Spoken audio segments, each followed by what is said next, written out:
اسی طرح آل و اولاد کو بھی نعمت سمجھنا چاہیے۔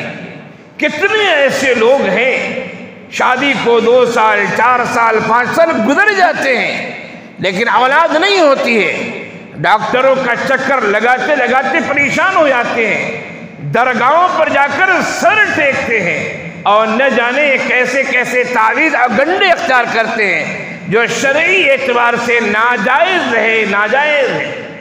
شرعی اعتبار سے جواز کی صورت نہیں نکلتی ہے کہ کسی جگہ جا کے اپنے سر کو ٹیکا جائے اور اللہ کو چھوڑ کر کسی اور سے اپنی منتیں مانگی جائیں، یہ جائز نہیں ہے۔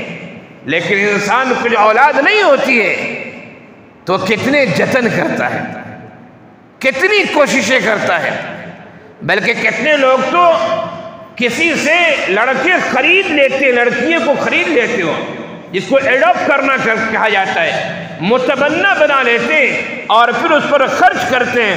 ان سے ذرا پوچھیں کہ اولاد کی نعمت کیسی نعمت ہے۔